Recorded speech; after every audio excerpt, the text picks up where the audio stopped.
আমি শ্রমিকটাকে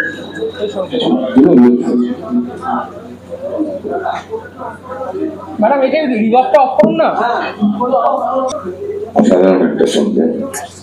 এখানে তাপসদা বসে আছেন, সুভাদা বসে আছেন, শিবরা আছে, গৌতম আছে, আপনারা রয়েছেন। এটা সত্যি আমি মনে করি বাংলার তথা ইস্টার্ন ইন্ডিয়ার আর্টিস্টদের জন্য একটা শুভ দিন। তার কারণটা হলো আমাদের বাঙালি আর্টিস্টদের মূলত সিনিয়রদের আমাদের জেনারেশন কিছু সারা ভারতের যে অপশনগুলো সেখানে কাজ থাকে, কিন্তু অধিকাংশ বাঙালি শিল্পীদের কাজ সারা ভারতবর্ষের লোক তথা পৃথিবীর লোক খুব কম দেখতে পান। এখন এই ইন্টারনেটের যুগে গৌতম দীর্ঘদিনের প্রচেষ্টা চালিয়ে যাচ্ছে আইউদিন আর্ট বলে, যেটা কারণ দীর্ঘদিন আপনারা জানেন হয়তো একটা ক্লাব চালাচ্ছে, কিন্তু পাশাপাশি ওর আর্টের যে প্রীতি ভালোবাসা সেটা আমরা দেখেছি দীর্ঘ আপনি 25-30 বছর ধরে। এবং সেই ভালোবাসার টানেই ও এইটার এরকম একটা উদ্যোগ নিয়েছে ওই কর্মব্যস্ততার মধ্যে, যেখানে আমাদের বিশেষ করে মূলত বাংলা শিল্পীদের প্রাধান্য রেখে কত বড় একটা অনলাইন শো করতে চলেছে। এই শোটার প্রিভিউটা আমাদের ম্যারিয়ট হোটেলে আগামী 16, 17, 18। তো সেটা যে কোনো শিল্পীর পক্ষে আনন্দের, কারণ আমরা প্রত্যেকে চাই যে আপনারা এখানে যারা সাংবাদিক বন্ধুরা আছেন, ভাই বোনেরা আছেন, আপনারা জানেন যত ভারতবর্ষের ছবি আছে তার অধিকাংশই হলো বাংলা, অধিকাংশ আমি দায়িত্ব নিয়ে বলছি। সেইখানে সেই যতটা আরো অনেক শিল্পীদের যে পরিচিতি পাওয়ার কথা ছিল সেটা আনফরচুনেটলি কম পেয়েছে, কিন্তু তাদের কাজ আমাদের সবার কাজ। আমি আবারও বলছি যথেষ্ট সংখ্যায় নিয়ে এসে ইন্টারনেটের যুগে অনলাইনে সেটা গৌতমকে সাধুবাদ এবং আইউদিনের যারা জড়িত কর্মকর্তা রয়েছে প্রত্যেককে আমার আন্তরিক অভিনন্দন এবং আপনাদেরকে আমাদের ভালোবাসা, কারণ আপনারা আবার আমাদের অঞ্চলে আমাদের রাজ্যের মানুষের কাছে এগুলো আপনাদের নিউজের মাধ্যমে পৌঁছে দেবেন। সবাই খুব ভালো থাকুন, নমস্কার। যেটা বললো এটা ঘটনা যে শিল্পকলার জগতে বাংলার যে নাম, তার যে অবদান, সেটা এক কথায় মানে কি বলবো, বাংলার শিল্পীদের হাত ধরেই ভারতবর্ষের শিল্পীদের পথ চলা শুরু হয়েছিল। কিন্তু সেটা দিনকে দিন সময়ের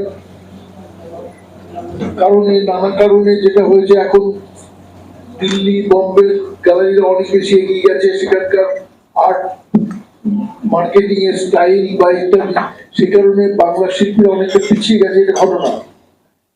সেই কারণে আমরা বলছি এই গৌতমের এই উদ্যোগটা, আইউদিনের এই উদ্যোগটা সত্যি অভাবনীয়, এবং আশা করছি এই অকশনটার মধ্যে দিয়ে বাংলার শিল্পীদের নতুন করে মানে যেটা শুরু করতে চাইছে বাংলা এবং ভারতবর্ষের অন্যান্য প্রান্তের শিল্পীরাও থাকবে, কিন্তু এখানে বাংলার শিল্পীদেরকে প্রাধান্য দেওয়ার একটা ইচ্ছে ওর আছে।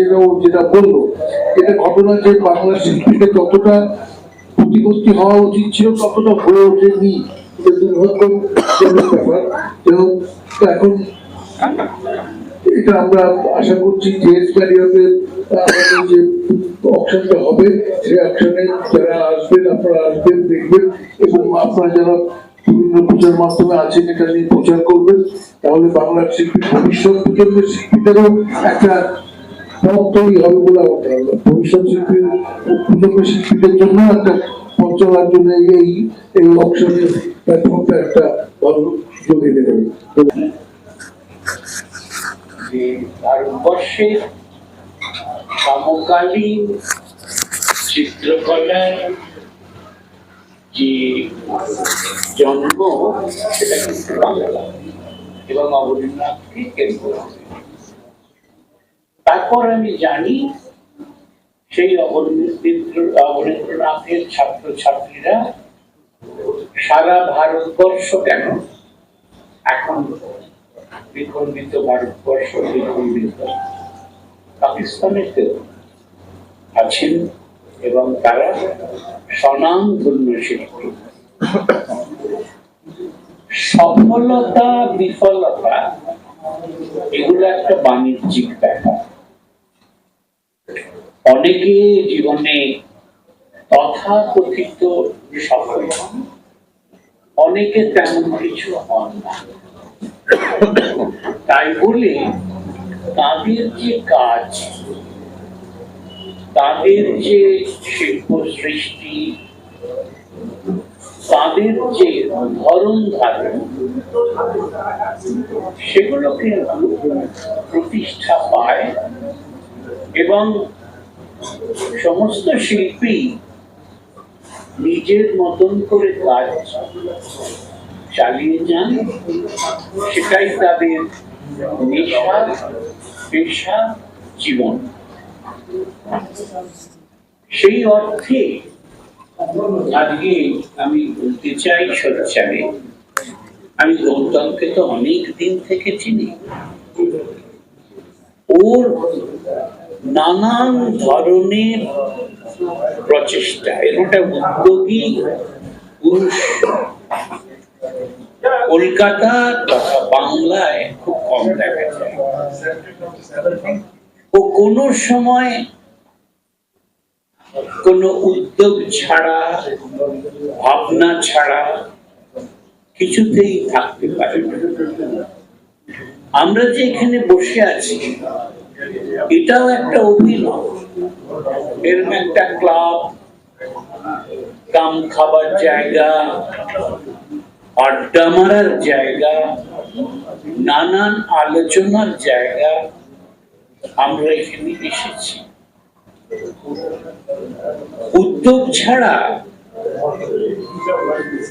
মানুষ কোনো কিছুই করতে পারে না, ঝাঁপাতে হয়।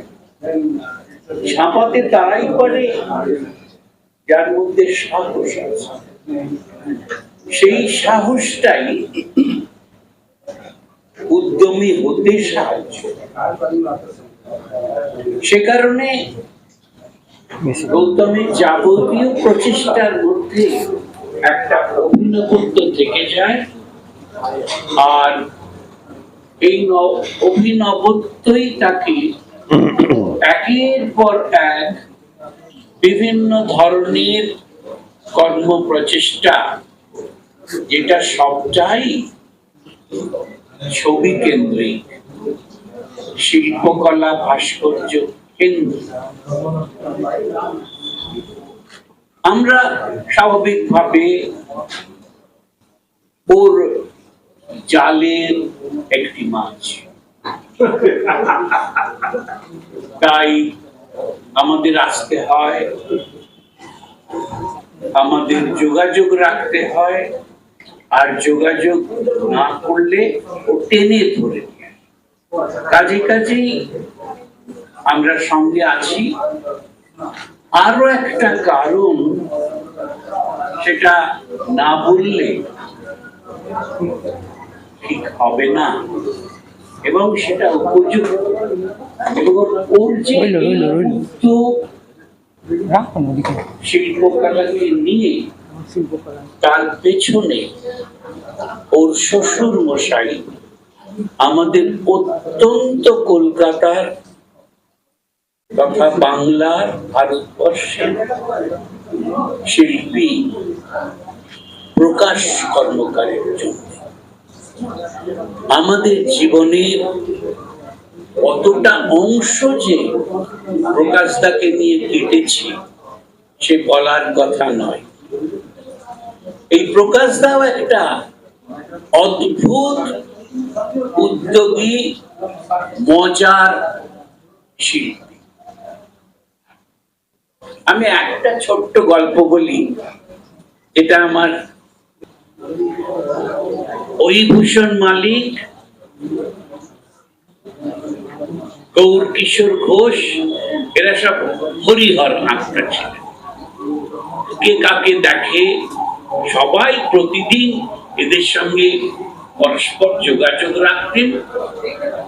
আর এই যোগাযোগেরও একটা কেন্দ্রস্থল ছিল সাগরময় ঘোষ। আমি আর অনেক কথায় যাচ্ছি না। তা প্রকাশ দা তার পুত্র মলয়ের একটা খুব ভালো স্কুলে ভর্তি করাবার জন্যে সেখানে পরীক্ষা দিয়েছিল। সেই পরীক্ষা দেবার পর প্রকাশদা ভয়ে ভয়ে ছিল যে ও ওখানে ভর্তি হতে পারলো কিনা। তা ওহিদাকে দিয়ে পাঠিয়েছে, গৌরদাকে দিয়ে পাঠিয়েছে দেখতে। তারা সকলেই সেখানে দেখতে গেছেন। সকলেই লজ্জায় ভয়ে প্রকাশদাকে বলতে পারছে না, কারণ তার লিস্টে নাম দেবে। তারপর প্রকাশদাকে জানিয়েছে, তাতে জানা গেল ওর নাম লিস্টে লেখা আছে, লিস্টে উঠেছে। প্রকাশদা যেহেতু কর্মকার সেটা উনি জানাতে চান। বৌদিরা ব্যানার্জি, বৌদির নাম দিয়ে ভর্তি করে কাজেই ওরা কেউ বুঝতে পারেনি। সেই পুত্রের নাম উঠেছিল এবং এইগুলো হচ্ছে প্রকাশদার কাণ্ড। আমি যদি এখন প্রকাশদাকে নিয়ে বলতে চাই আমাদের জীবন দিন কিভাবে কেটেছে, ওই প্রকাশদাকে নিয়ে আমি শেষ করতে পারব।